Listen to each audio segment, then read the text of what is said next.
सभी को नमस्ते। मैं जतिन चौहान, आप देख रहे हैं स्टडी विद जतिन। इसमें हम देखेंगे right a note on registration of pharmacists, यानी कि फार्मासिस्टों के पंजीकरण पर एक टिप्पणी लिखिए। इसमें हम समझेंगे कि रजिस्ट्रेशन ऑफ फार्मासिस्ट्स क्या होता है। इसमें एलिजिबिलिटी और क्वालिफिकेशन देखेंगे, क्या क्या चाहिए होती है, और इसमें डॉक्यूमेंटेशन देखेंगे कि कौन कौन से डॉक्यूमेंट इसमें चाहिए होते हैं, और रजिस्ट्रेशन का पूरा प्रोसेस समझेंगे कि क्या प्रोसेस होता है रजिस्ट्रेशन का, और फिर समझेंगे रिन्यूअल और मेंटेनेंस क्या होता है, कितने समय में होता है, वो सब चीज़ इसमें देखने वाले हैं। तो अपने टॉपिक को शुरू करते हैं। जैसे कि रजिस्टर्ड फार्मासिस्ट यानी कि पंजीकृत फार्मासिस्ट क्या होता है। Registered pharmacist means a person whose name is for the time being entered in the pharmacy register of state in which he और सी इज रेजिडिंग और कैरिंग आउट हीज और her profession और business of pharmacy for time being.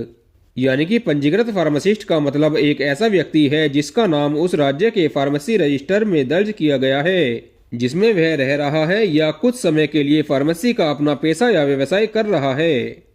The pharmacy act provides authority to PCI to maintain a pharmacist register to regulate the pharmacy professions. यानी कि pharmacy अधिनियम PCI को pharmacy व्यवसाय को विनियमित करने के लिए फार्मासिस्ट रजिस्टर बनाए रखने का अधिकार प्रदान करता है। ये तो हमने समझा कि रजिस्टर्ड फार्मासिस्ट क्या होता है। अब हम इसमें देखेंगे रजिस्ट्रेशन ऑफ फार्मासिस्ट, यानी कि फार्मासिस्ट का पंजीकरण। जैसे कि the register contains the following. Registration of a pharmacist is the process by which a qualified individual is officially licensed to practise the profession of pharmacy. यानी कि फार्मासिस्ट का registration वह प्रक्रिया है जिसके द्वारा एक योग्य व्यक्ति को आधिकारिक तौर पर फार्मेसी के पेशे का अभ्यास करने के लिए लाइसेंस दिया जाता है।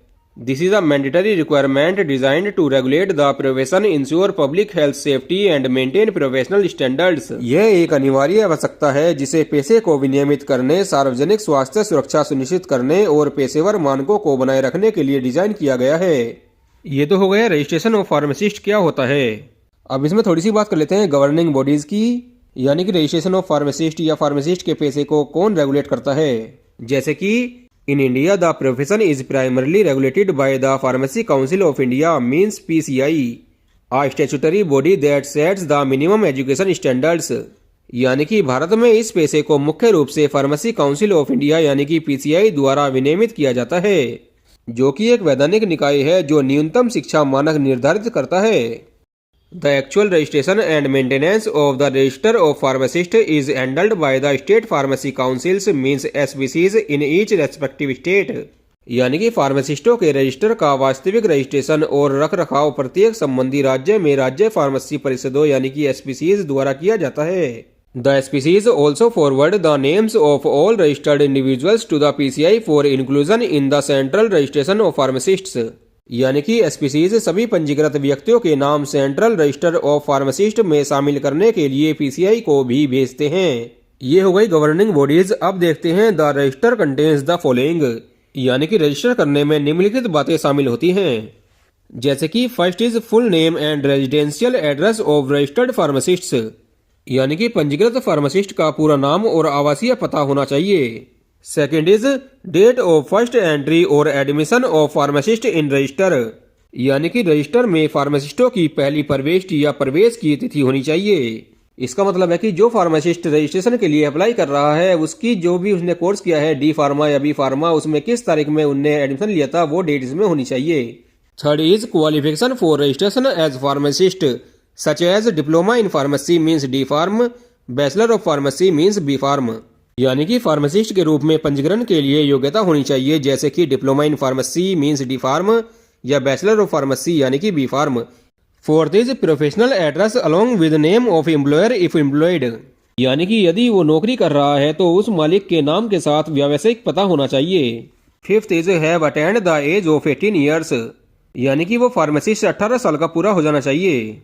Sixth is have completed the mandatory practical training और internship requirements associated with their course, यानी कि फार्मासिस्ट को अपने कोर्स से संबंधित अनिवार्य व्यवहारिक प्रशिक्षण या इंटर्नशिप आवश्यकताओं को पूरा किया हो।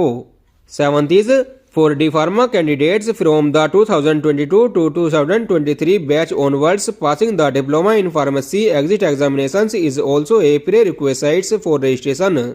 यानी कि 2022-2023 बैच और उसके बाद के डी फार्मा उम्मीदवारों के लिए डिप्लोमा इन फार्मेसी एग्जिट परीक्षा पास करना भी रजिस्ट्रेशन के लिए एक शर्त है। ये जो एग्जिट एग्जाम है ये 2022 और 2023 बैच और उसके बाद वालों के लिए कंपलसरी बोला है पीसीआई ने। लेकिन इसमें यह भी कहा गया है कि जब तक पीसीआई एग्जिट एग्जाम कंडक्ट नहीं करवाती है तब तक डी फार्मा वालों का रजिस्ट्रेशन कर दिया जाए, लेकिन वो तभी तक वैलिड रहेगा जब तक एग्जिट एग्जाम कंडक्ट नहीं होता है। एग्जिट एग्जाम के कंडक्ट होने के बाद जो भी उसमें पास होगा केवल उन्हीं का ही रजिस्ट्रेशन रिन्यूएबल हो पाएगा। गाइज ये तो हो गई रजिस्ट्रेशन करवाते वक्त क्या क्या बातें शामिल होती हैं। अब देखते हैं the procedure for a person to be registered as pharmacist और एज, यानी कि किसी व्यक्ति को फार्मासिस्ट के रूप में पंजीकृत होने की प्रक्रिया इस प्रकार है। जैसे कि under section 33 of pharmacy act the person who wants to get registered as pharmacist should submit an application in prescribed proforma, यानी कि फार्मेसी अधिनियम की धारा 33 के तहत जो व्यक्ति फार्मासिस्ट के रूप में पंजीकृत होना चाहता है उसे निर्धारित परफॉर्मा में आवेदन जमा करना होगा। इसमें फर्स्ट पे आ जाती है एप्लीकेशन सबमिशन, यानी कि आवेदन जमा करना। The applicant submits a prescribed applications form along with the required documents and fees to the registrar of the species, यानी कि जो आवेदक है उसे निर्धारित आवेदन पत्र, आवश्यक दस्तावेजों और शुल्क के साथ एसपीसी के रजिस्ट्रार को जमा करना होता है। अब इसमें देखेंगे नेसेसरी डॉक्यूमेंट्स क्या क्या होने चाहिए। जैसे कि इसमें एज कंप्लीट होनी चाहिए 18 ईयर्स की, minimum 5 recent passport size photo होने चाहिए, आइडेंटिफिकेशन प्रूफ होना चाहिए, यानी कि कोई आईडी होनी चाहिए जैसे कि Aadhaar card, PAN card, address proof होना चाहिए, हॉस्पिटल ट्रेनिंग सर्टिफिकेट होना चाहिए जितने समय का मांगा गया हो, प्रोविजन सर्टिफिकेट होना चाहिए यानी कि प्रावधान प्रमाण पत्र, प्रूफ ऑफ क्वालिफिकेशन होनी चाहिए यानी कि ऑल ईयर मार्कशीट जैसे कि इंटरमीडिएट मार्कशीट यानी कि 12th, हाई स्कूल मार्कशीट यानी कि 10th और डिप्लोमा या डिग्री जो भी है उसकी भी मार्कशीट होनी चाहिए। ये तो हो गए रिक्वायर्ड डॉक्यूमेंट्स जो कि हमें वहाँ सबमिट करने होते हैं। अब इसके बाद आती है प्रोसेस में स्क्रूटिनी एंड वेरिफिकेशन, यानी कि जांच और सत्यापन। द रजिस्ट्रार और an appointed tribunal scrutinises the application and verifies the provided documents, यानी कि रजिस्ट्रार या एक नियुक्त न्यायाधिकरण आवेदन की जांच करता है और प्रदान किए गए दस्तावेजों का सत्यापन करता है। द एसपीसी में also use the pharmacist registration and tracking system PRTS for digital verification, यानी कि एसपीसी डिजिटल सत्यापन के लिए फार्मासिस्ट रजिस्ट्रेशन और ट्रैकिंग सिस्टम यानी कि PRTS का भी उपयोग कर सकता है। स्क्रूटिनी और वेरिफिकेशन होने के बाद आता है एंट्री इन द रजिस्टर, यानी कि रजिस्टर में प्रविष्ट। जैसे कि if satisfied the applicants name is entered into the states official register of pharmacists, यानी कि यदि संतुष्ट हो तो आवेदक का नाम राज्य के फार्मासिस्टों के आधिकारिक रजिस्टर में दर्ज किया जाता है। रजिस्टर में एंट्री होने के बाद की प्रोसेस होती है issuance of certificate and ID, यानी कि प्रमाण पत्र और आईडी जारी करना। जैसे कि the SPC issues a certificate of registration and an identity card to the registered pharmacist, यानी कि एसपीसी पंजीकृत फार्मासिस्ट को रजिस्ट्रेशन का प्रमाण पत्र और एक पहचान पत्र जारी करता है। ये तो हो गई रजिस्ट्रेशन की पूरी प्रोसेस। अब इसके बाद देखते हैं मेंटेनेंस एंड रिन्यूअल, यानी कि रखरखाव और नवीनीकरण। जैसे कि the renewal of registration is done after the date of validity of pharmacist registration is over, यानी कि फार्मासिस्ट पंजीकरण की वैधता की तिथि समाप्त होने के बाद पंजीकरण का नवीनीकरण किया जाता है। When registered first time it is continued till 31st December of the year of renewal, यानी कि पहली बार पंजीकरण कराने पर नवीनीकरण के वर्ष 31 दिसंबर तक इसे जारी रखा जाता है। After that the registered pharmacist should annually renew registration to retain the name in register of pharmacist, यानी कि उसके बाद पंजीकृत फार्मासिस्ट को फार्मासिस्ट के रजिस्टर में नाम बनाए रखने के लिए सालाना पंजीकरण का नवीनीकरण कराना होगा। Failure to renew may lead to the removal of the name from the register, यानी कि नवीनीकरण न करने पर नाम रजिस्टर से हटाया जा सकता है। ये तो है रिन्यूअल की प्रक्रिया। अब देखते हैं रिमूवल फ्रॉम रजिस्टर, यानी कि रजिस्टर से नाम हटाना।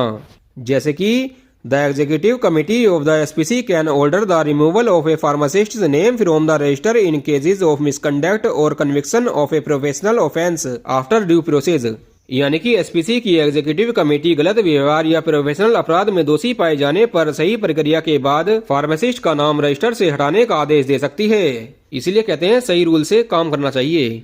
गाइस ये हमने समझ लिया कि रजिस्ट्रेशन ऑफ फार्मासिस्ट क्या होता है, रजिस्ट्रेशन की पूरी प्रोसेस क्या होती है, इसमें डॉक्यूमेंट्स क्या चाहिए होते हैं। इसमें रिन्यूअल और रिमूवल का हमने दोनों प्रक्रिया देख ली है कि रजिस्ट्रेशन की वैलिडिटी खत्म होने के बाद हमें इसको रिन्यूअल के लिए अप्लाई कर देना चाहिए। और इसमें हमने ये भी देखा कि अगर जो हम सही से रूल फॉलो नहीं करते हैं तो एसपीसी द्वारा हमारा रजिस्ट्रेशन में से नाम हटा दिया जाएगा, हमारा रजिस्ट्रेशन खत्म कर दिया जाएगा।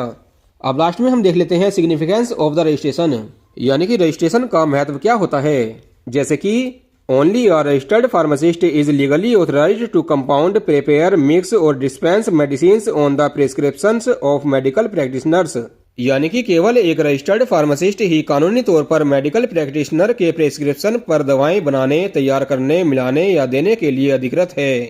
Unregistered individuals performing these task are liable for penalties, यानी कि जो लोग रजिस्टर्ड नहीं हैं और ये काम करते हैं उन पर जुर्माना लग सकता है। The registration ensures accountability and professional practice in the interest of public health, यानी कि रजिस्ट्रेशन सार्वजनिक स्वास्थ्य के हित में जवाबदेही और प्रोफेशनल प्रैक्टिस सुनिश्चित करता है। गाइस, ये होगा इसका महत्व यानी कि सिग्निफिकेंस। आज की वीडियो में इतना ही। मैं आशा करता हूँ आपको इससे काफी कुछ सीखने को मिला होगा। गाइस, वीडियो अच्छी लगी तो लाइक करना, कमेंट करके बताना वीडियो कैसी लगी, एंड नेक्स्ट वीडियो आपको किस टॉपिक पे चाहिए। Thank you friends.